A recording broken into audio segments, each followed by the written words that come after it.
I feel like we each had a journey that we went through the film, and I felt that my journey was so clear, and it ended in such a warm place, as you said.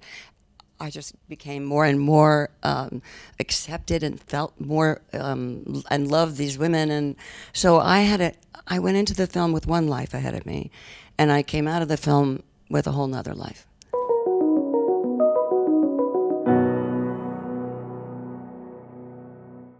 Thank you, ladies, for taking the time today, for being here and sharing your thoughts on this wonderful piece of art. So I had the privilege of talking with Linda Yellen, who directed you both, and she had some great input with these questions. So thanks to Linda for that one. So Helen, the first question is for yourself. And what would you take away, learn, and from the experience of working on Chantilly Bridge? So what did you take away from learning and gaining on this wonderful experience? I would say what I took away from working on this kind of filmmaking, which is so unusual. It's improvised. We're given so much agency with the issues that we're interested in exploring. Linda will talk to each of us separately before the film began, and it's such a unique way of working, and it's so rare in life that you have these chances to work in an unusual way. So what I will remember is that sense of creativity and imagination being given flight, asked for us to give flight to that, and the unbelievable fellowship and humor of these women. Just what was going on screen was one thing, but then it was the conversations off screen as well, as intimate and as deep as with my most trusted good friends that I would say these women as well. It had that same sense of Feel that intimacy. in the film, that you're a bunch of friends that you've known forever, and you really do feel that. I'm sure that everybody agrees with that one. So the next question is for yourself, Patricia. What would audiences be surprised to know about the making of Chantilly Bridge? If they knew how little money we had to do it, they'd be very shocked that it looks this good. But I think really if they knew how much of what they're watching is improvised. And so we had no idea. She came out with something at one point in one scene. I totally lost it. I mean, we were cracking each other up because we didn't know what the person was going to say next. And that element of not knowing, of being surprised and just letting yourself be open to being, it really puts you in the moment, which is actor talk, sorry. But it really does. And I don't know if they know that there was a previous movie, Chantilly Lace. 30 years ago, Chantilly Lace, and Helen was in that one. And Jo Beth, I'm playing her younger sister, was in that one. Everybody, but I think Martha Plimpton, is that right? Mm-hmm. And then they added me and Najee. And so it was perfect for me, because being the new kid. New kid on the block. Yeah. Okay, so a question for you both. What do you hope the audiences gain from watching these films? Well, I know that from reading things, You things that people are saying, and things that we had some screenings in New York. What really shocked me was that there were men in the audience weeping, and we just thought this would be a film for women, but it's really a film about friendship, and so many people have said, whoa, this really makes me want to call all those people that are still your friends, no matter how long it's been since you've seen them. But it makes you want to revive that and bring it back and celebrate it. And that's, I think, maybe the most important thing. I would say also,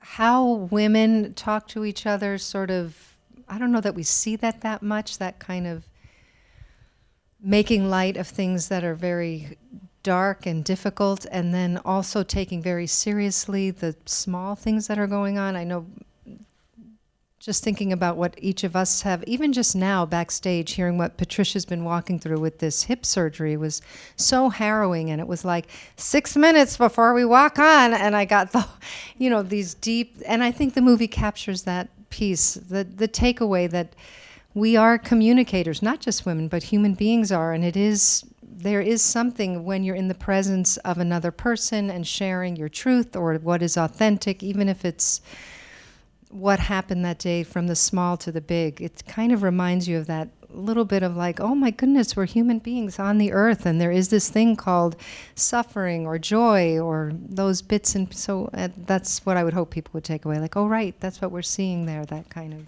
And on that note, how did you prepare for the scene where your daughter announces that she'd been abused at work? Because you delivered that perfectly. Well, there's no preparation because we don't know what anybody's going to say ahead of time. But a lot of ad lib. Linda kept it secret. Very We didn't know secret. what she was going to say. That's right? my least favorite, honestly, of the film. I found that the most difficult, especially because we were shooting this right on the heels and in the midst of Harvey Weinstein and Me Too. And I was the most uncomfortable because I felt like we were threading, the whole culture, collectively, we're threading this needle. How do we... So it's hard for me to speak about that. Like, here's what we did. For me, it was just sitting in incredible discomfort. And discomfort with Linda, which she knew, and discomfort with the disclosure. And yeah. Discomfort made you deliver a great performance, so there you have it. So also, if you could share anything on behalf of the characters, what would it be? And this is a question for both of you.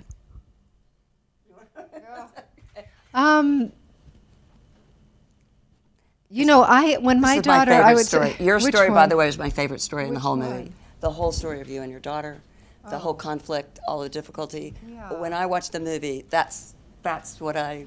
Well, certainly mother-daughter issues are interesting to talk about. I would say like what spoke to me, or what I think is women in their 50s, if they've had children, the children go to college and you're going through this change of life, and maybe it's not just women, it could just be that thing, you're in the back 9 of your life, or you have the last third, and how are you going to make meaning of that? So that as an issue, I think, is what drew me. Is that what you asked? What drew me Absolutely, to what I like it. I can't remember You answer the whatever you question. wish. We love it. I think it's that.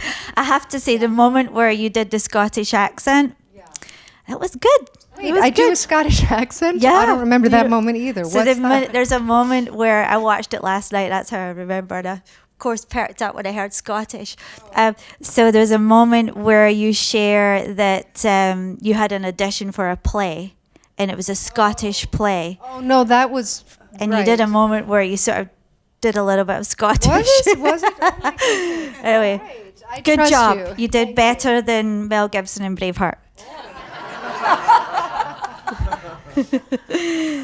So, same question for yourself, Patricia. What do you hope the audiences gain from watching the films? Well, that's going to be repeating myself, but, you know, I just think that, first of all, you'll be entertained, hopefully, and because, you know, this is a film with 7 women talking. You know, there's not a lot of, you know, action. Do you also feel that there was any standout moments that you took away from the movie? You know, for me, it was from the beginning, from when I first started, because we did it in order, and these are my sister's friends. They're not my friends. I mean, sort of, but, you know. And I'm sort of a misfit, and I can see myself as a big loser. So I think, I feel like we each had a journey that we went through the film, and I felt that my journey was so clear, and it ended in such a warm place, as you said. I just became more and more accepted and felt more and loved these women, and so I went into the film with one life ahead of me, and I came out of the film with a whole nother life. That's great. Yeah.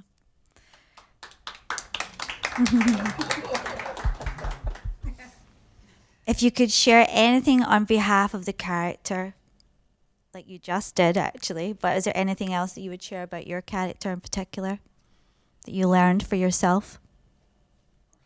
There's a little bit of forgiveness involved in this because of the relationship that I'd had with Natalie, and then bringing forth the letter is probably the first time I ever told anybody about that.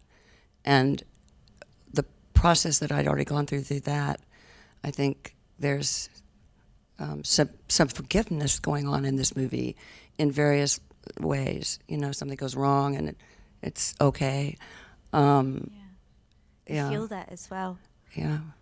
I'm sure everybody can relate to some form or another about this piece because it's all about relationships and emotions. So you do a great job. Helen, do you feel that there are any challenges for you in bringing the character back to life again? Oh, from Chantilly Lace to Chantilly Bridge. Right. I mean, just fun to be in like a 58-year-old body as opposed to like a 28-year-old body before I had a baby, and then to be doing it from this perspective. Challenges, just sort of being honest about what it feels like to be in this place now and kind of coming from that place in the creative process as an older woman as opposed to single woman. Or I guess I was married in Chantilly Lace, but before children and that whole, yeah. What do you want the audience to take home from watching this movie? You know, I was just thinking as Patricia was talking, like we're touching on menopause and cognitive decline and secrets and forgiveness and feelings of betrayal when you don't want to feel resentful, but you just are, like just this kind of panoply, touching lightly on the motifs that were sort of touched lightly on. And I guess, you know, we're all kind of little works of art. Human beings are little works of art. And just to know Linda Yellen's vision, this is her work of art, to be looking at women struggling with these things. And I think she did a really beautiful job and such a unique way of bringing that to life. Patricia, what's your favorite scene or moment in the movie overall? I always hate it when people ask me for my favorite book, my favorite movie, my favorite anything. I feel like they're asking me to choose between children. You know, I'm like, I can't say that. God, I don't know. You can blame Linda for that one. I thinking about what you were just talking about, I felt like it's okay to get over 60 or 70, or you know what, you can still have a life after that, and there's still a lot going on, and you have something to offer, and all of that. I mean, for me, I think my favorite scene is the one where we're eating pizza and drinking, and she brings up having fantasies about. Is that the dildo scene? It really, I never got over it. We were laughing so hard at that. But that's the kind of fun thing that would just happen as a surprise. And for some reason, that scene seems to me to be a scene where a lot of that came up. Looseness. Yeah. That's wonderful.